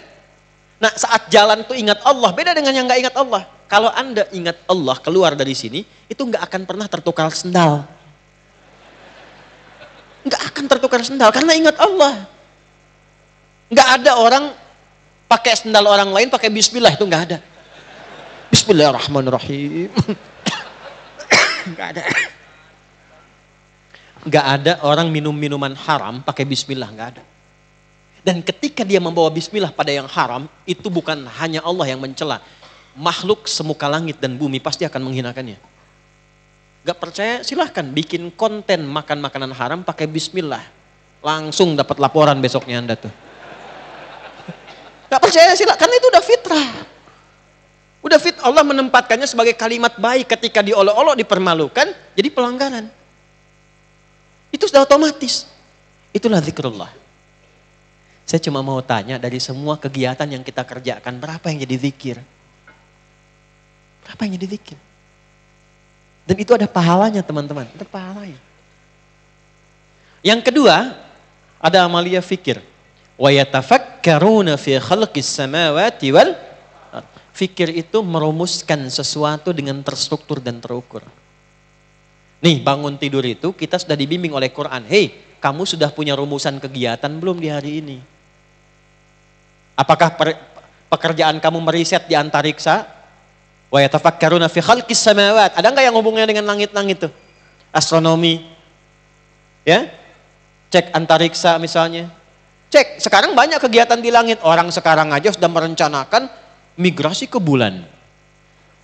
Cina kemarin sebagian sudah ngebor bulan. Ada yang sudah meriset pindah ke Mars. Masya Allah. Ada cerita anak pesantren. Di pesantren kedatangan Menristek. Pesantren tuh hebat-hebat. Menristeknya motivasi begini, anak-anakku, kita ini mesti menjadi orang-orang hebat membangun bangsa. Tuh, seperti orang-orang di luar sudah membuat pesawat ke bulan. Satu santri angkat tangan.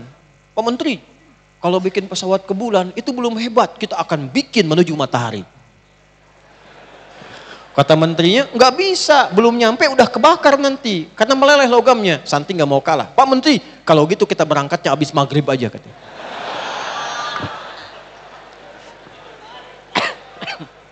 Habis maghrib. Maghrib, matahari tenggelam. Ini, jadi baru bangun itu, Allah nggak menginginkan ada orang Islam bangun tidur nggak punya rencana. Antum mau ngerjain apa? Ya, bangun tidur jam 7 mau kemana? Nanti subuhan mau di mana? Jam 7 mau di mana? Jam 8 kerjakan apa? Sampai tidur lagi punya rencana terukur. Makanya bangun tidur pertama, waktunya disebut subuh. Tadi kata asbah, sesuatu yang sudah siap dengan rencana. Kaifa asbahta ya akhi? Apa kabarmu hari ini? Itu maksudnya orang Arab nanya, kabar dan rencana apa di hari ini? Quran surah 81 ayat 18, Was-subhi idza tanaffas. Dan demi waktu subuh yang saat tiba bersamaan dengan nafas itu keluar, Anda sudah punya rencana kegiatan yang terukur untuk dikerjakan. Coba lihat, subuh aja datang, tumbuhan sudah ngasih oksigen terukur. Matahari sudah mengeluarkan sinarnya, nyaman. Jadi kita ditunjukkan yang tumbuhan, yang benda-benda saya sudah melahirkan manfaat dan terukur kegiatannya. Masa manusia yang dihisab gak punya ukuran kegiatan? Bangun tidur, tidur lagi. Habis tidur, bangun lagi. Habis bangun tidur, bangun lagi. Cita-cita masuk surga, Firdaus lagi. Pikir. Mahasiswa angkat tangan, mahasiswa. Mahasiswa. Dah, turunkan tangannya. Kapan lulus? Untuk ketawa. Kulit kelapa nih. Ulul albab tuh udah punya ukuran. Lulus kapan? IPK sekian. Apa yang saya hasilkan dari ilmu itu? Jurusan apa? Evaluasinya bagaimana? Kemana setelah itu? Itulah ulul albab. Saya tidak pernah masuk sekolah. Apalagi di kampus, kecuali saat saya datang, saya sudah tentukan. Nih saya di masa depan pengen jadi ini. Yang saya butuhkan ini. Saya akan masuk kampus ke sini. Sebelum saya masuk, saya sudah mintakan buku-buku pelajarannya untuk saya pelajari dulu. Saya datang ke situ, temui kakak kelasnya, dosennya siapa ini? Ini apa? Karakternya apa? Saya baca. Jadi kita masuk ke kampus itu, ke kelas, hanya untuk menyelesaikan dan menghilangkan kesulitan yang kita alami. Bukan belajar dari awal. Habis waktu kita kalau begitu. Datang saya ke kampus, saya petakan di mana perpustakaannya. Saya ke Tripoli berangkat, yang saya petakan cuma 4. 1 asrama, 2 kelas, 3 masjid, 4 perpustakaan. Berapa jarak dari asrama saya ke masjid? Saya keluar jam berapa dari kelas itu? Kemudian balik, harus ke asrama dulu atau langsung ke masjid? Berapa jaraknya? Berapa yang harus saya lakukan? Dari situ ke kelas berapa? Ke perpustakaan bagaimana? Masuk ke perpustakaan untuk memetakan berapa ruangan? 4. Oh, ruang 1 paling kanan, ruangan 1, di situ ada ulumul Quran, buku-buku lughah yang paling bawahnya. Kemudian referensi utama di sini. Ruangan 2 untuk tesis disertasi. Ruangan 3 ke atas tambahan untuk tafsir, yang keempat untuk cetak-cetakan hard copy, ya karya-karya tulis ilmiah. Itu saya sampai hafal, diletakkan di mana kitabnya, kalau berubah bagaimana perubahannya. Jadi jelas kita mau ngapain. Antum mau jadi apa? Udah banyak akhi lulusan kampus sekarang. Sekarang bukan saatnya pertanyaannya, cita-cita mau jadi apa? Bukan. Sekarang itu eranya Anda mau bikin apa di masa depan. Dan Islam mengajarkan itu. Ini masih kampus, kapan mau nikah? Jelas dulu. Jangan terima Bu yang gak jelas nih. Tanyakan visinya dulu. Ya, tapi sekarang saya senang orang tua tuh, kalau ada yang datang pertanyaan pertamanya, berapa hafalan Qurannya? Tanya Pak, Kiai punya perempuan, anak perempuan solihah, cantik jadi rebutan. 3 orang datang melamar. Begitu datang ditanya, Ananda namanya siapa? Torik Pak. Coba baca surat At-Torik. Bagus katanya. Nanda siapa? Saya Anas Pak. Katanya. Masya Allah. Baca Anas ya baca. Bagus. Itu yang ketiga mukanya udah pucat dia. Tapi akalnya banyak. Kalau Nanda siapa? Nama saya Imran Pak. Nama saya Imran, cuman panggilan sehari-hari Kulhu. Aduh. Balik. Itu. Dulu begitu Pak, enggak, saya kisah cerita yang saya alami, itu saja. Yang saya alami, maksudnya kita bikin untuk motivasi. Ada yang lebih bagus, lebih baik daripada apa yang kami alami. Banyak ulama-ulama kita jadi contoh. Ada sebagian yang mungkin dari apa yang saya kerjakan gak cocok buat Anda. Cari yang netral. Kita harus punya role model. Intinya apa? Terukur kegiatan itu. Bapak ibu nyekolahkan anak. Ini Allah anugerahkan anak 1, 2, 3, 4. Di rumah 4 anak. Sudah punya program belum untuk 4 anak itu? Yang 1 mau jadi apa? 2 apa? 3 apa? 4 apa? Siapkan dari sekarang. Anak itu kan masih kosong. Dia belum punya pilihan. Orang tua mengarahkan. Yang 1 Qurannya. 2 tafsirnya, 3 hadisnya, 4 fikihnya. Ketika orang tua dewasa tinggal memanen, panennya enak. Punya persoalan, kakak ayatnya apa? Oh, a'udzubillahi minasyaitonirrajim, bacakan. Quran surat sekian, ayat sekian, posisinya sekian, halaman sekian ayat.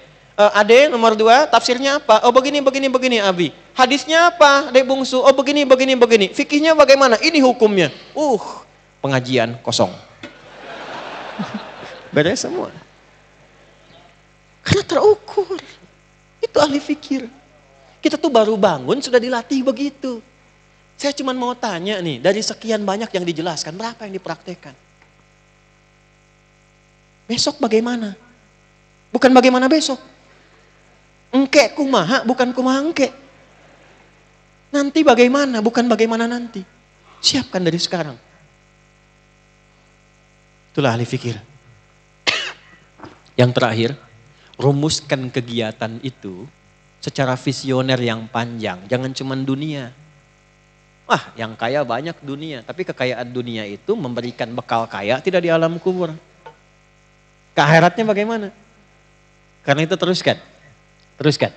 Alladzina yadhkuruna Allaha qiyaman wa qu'udan wa 'ala wa yatafakkaruna fi khalqis samawati wal Rabbana ma khalaqta hadza subhanaka faqina adzaban Rabbana innaka man tudkhilin nar faqad akhzaita wa ma lidh-dhalimin min ansar Rabbana innana sami'na munadiyan yunadi lil imani an aminu bi rabbikum Rabbana faghfir lana dhunubana wa kaffir 'anna sayyi'atina wa tawaffana ma'al Rabbana wa atina ma wa'adtana 'ala rusulika wa la tukhzina yawmal qiyamah innaka la tukhliful Allahu akbar.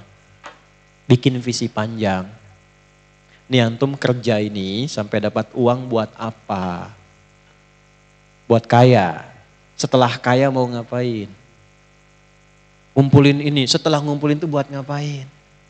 Pada ujungnya antum meninggal. Setelah meninggal bagaimana? Maka kaya tidak dilarang. Tapi bikin rencana kekayaan itu bermanfaat sampai kehidupan setelah wafat. Silahkan rencanakan. Bikin visi sampai akhirat. Turunkan surganya. Pilih apa untuk meniti surga itu? Saya pilih dengan jalur harta. Berarti saya dagang. Bagaimana supaya dagang? Kaya dunianya, kaya akhiratnya. Oh ini ada skema zakat, skema infak. Jadi antum bisnis itu supaya bisa zakat, menaati Allah. Itulah ulul albab. Bikin rencana yang profesional. Kerja begini, bahannya gini, profesionalitas begini, cara menempatkannya begini, atur supaya tidak menyalahi waktu sholat. Sholat ya sholat, dagang ya dagang. Coba lihat keluar tuh, Masjid Nabawi, Masjidil Haram. Begitu sholat tutup semua. Dan gak ada yang merasa akan kehilangan rezeki. Gak ada tuh. Yang ada apa? Setiap menit laku terus. Coba lihat tuh yang bikin hotel, yang punya jualan macam-macam. Sholat ya sholat. Kalau perlu sholat depan tokonya. Nggak buka tuh. Setelah sholat, ya Allah. Nggak ada yang nggak habis lagi. Selalu begitu. Jangan takut dengan rizki. Takut kalau kita ditinggalkan oleh orang yang punya rizki. Jangan takut dengan rizki. Kita harus takut kalau ditinggalkan oleh yang punya rizki. Allah subhanahu wa ta'ala. Jangan takut dengan dunia. Takutlah kita kalau ditinggalkan oleh yang punya dunia. Takut sama Allah ya akhi. Antum punya Allah. Gak ada yang kurang. Miliki Allah. La ilaha illallah itu tertanam dalam hati. La ilaha illallah. Merasa kita punya Allah. Kalau merasa punya Allah gak akan kekurangan antum. Yang miskin itu yang gak pernah merasa cukup. Yang gak ada Allah dalam dirinya. Maksudnya gak ada la ilaha illallah. Akhirnya semua cara ditempuh. Kalau la ilaha illallah itu semuanya dipastikan baik. Allah ridho enggak? Allah ridho enggak? Allah ridho enggak? Enggak akan kekurangan. Susun dengan baik. Nah cara nyusunnya, tempatkan dulu prioritas akhiratnya apa. Turunkan ke bumi, jadikan sebagai aktivitas. Susun rencana. Tinggal kerjakan, nunggu meninggal. Gitu aja simple. Hidup kan cuma tinggal nunggu wafat aja. Percuma antum takut kematian, meninggal juga. Gak usah takut meninggal itu, pasti akan dialami. Yang ada itu bersiap sebelum pulang. Siapa yang pengen masuk surga? Tuh. Nah pintu surga itu kan kematian. Kalau antum gak meninggal gak akan pernah ke surga. Nih saya tanya, siapa yang pengen ke surga? Kenapa jadi berkurang? Siapa yang pengen meninggal? Gak ada yang ngangkat. Aneh memang manusia ini. Antum ngangkat atau tidak meninggal juga. Tinggal tunggu waktu. Antum duluan, saya belakangan bisa. Atau ditukar dibalik bisa, saya belakangan, antum duluan mungkin. Nggak bisa milih kita. Betul nggak? Betul. Dulu ada orang puasa Kamis pada asar di masjid, perawat masjid cuman tiduran meninggal. Cuman merem-melek meninggal. Lihat itu belakang tuh sudah merem-melek tuh. Nah ini, jadi jangan sampai hidupnya itu tidak ada arahnya, meninggal pun masih repot juga. Bikin visi sampai ke akhirat. Dunianya nyaman, akhiratnya nyaman. Jelas? Nah, kalau tahu pernah menjalani sesuatu yang salah, keluar dari visi ini, belum selesai. Ayatnya masih ada. Rabbana faghfir lana dzunubana wa kaffir 'anna sayyi'atina. Ya Allah, selama ini salah saya menjalani hidup. Saya minta ampun ya Allah. Mohon jadikan sisa hidup saya lebih terukur dan lebih baik dari sebelumnya yang pernah saya jalani.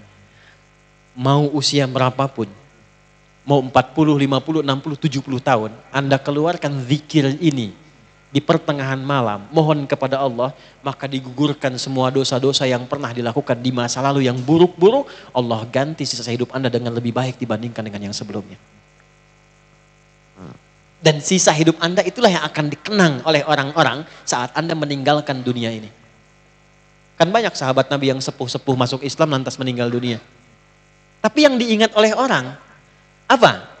Adalah sejarah hidupnya setelah masuk Islam yang puluhan tahun sebelum Islamnya nggak pernah dikenang. Yang dikenang tuh yang baik-baiknya aja. Silahkan Anda cek, banyak sekali. Ya. Misal mohon maaf, Abdullah bin Abi Umi Maktum saat masuk Islam kan sudah sepuh. Matanya nggak bisa lihat. Tapi yang dikenang dari beliau itu bukan perjalanan hidupnya dari remaja sampai dengan sepuh. Tapi justru periode keislamannya saat beliau senang ke masjid, tiba-tiba azan, minta sama Nabi ada nggak keringanan untuk nggak ke masjid. Kata Nabi, apakah engkau dengar suara azan? Ya, selama dengar azan tetap ke masjid. Maka sejak saat itu berangkat lebih awal ke masjid. Sampai azannya pun jadi 2 kali. Itulah sejarah azan 2 kali itu. Abdullah bin Abi Umi Maktum. Itu yang diviralkan sampai sekarang. Antum jangan takut. Allah lebih cinta pelaku maksiat yang tobat dibandingkan orang soleh yang tidak pernah merasa salah. Catat itu. Allah lebih cinta pelaku maksiat yang gemar bertobat dibandingkan orang soleh yang tidak pernah merasa salah. Jadi kalau antum pernah berbuat maksiat, karena Anda manusia. Tapi karena Anda manusia, Anda tobat. Karena yang tidak tobat itu cuma setan. Setan salah, setan nggak tobat. Manusia salah, manusia tobat. Ketika Anda tobat, Allah cinta. Anda merasa soleh, tapi nggak pernah merasa salah. Allah malah nggak suka. Allah lebih mencintai pelaku maksiat yang gemar bertobat dibandingkan orang soleh yang tidak pernah merasa. Bikin status tuh.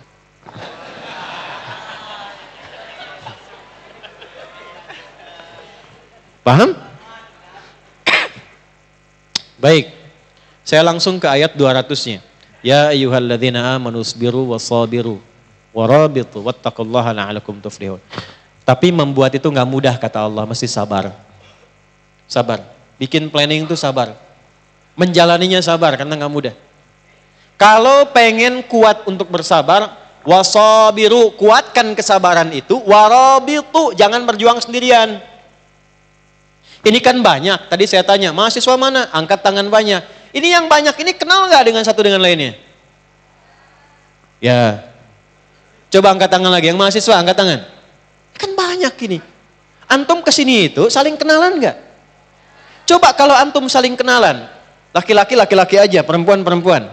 Contoh, antum yang laki-laki saling kenalan, pulang dari sini kenalan, ini mahasiswa.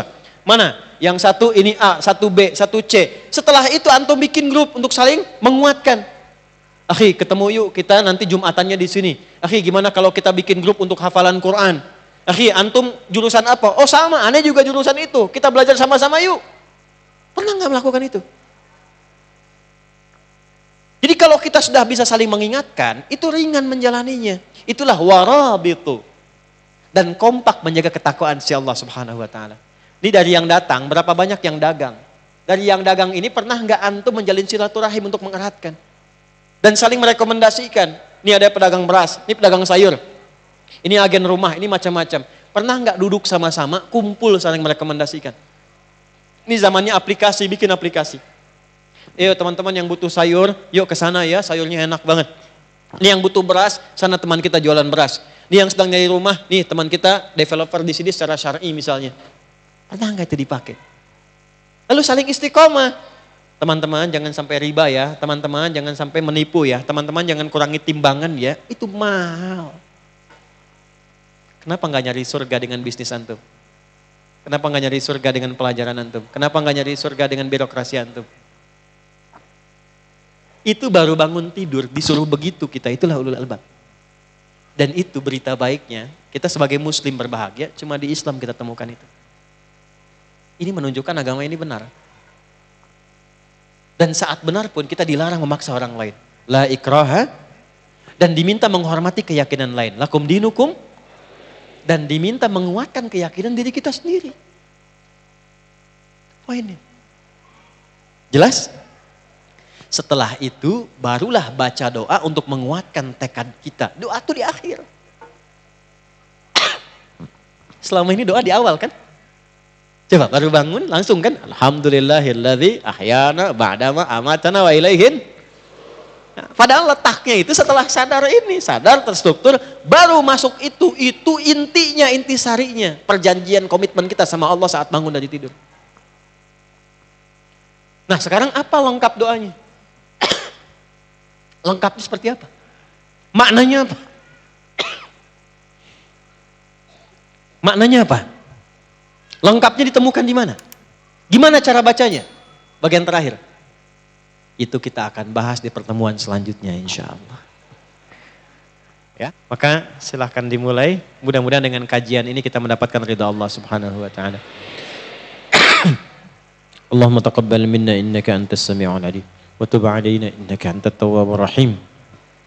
Allahumma nusalli wa nusallimu ala habibikal karim rasulika al-mustafa al-amin sayyidina Muhammadin wa ala alihi wa sahbihi ajma'in.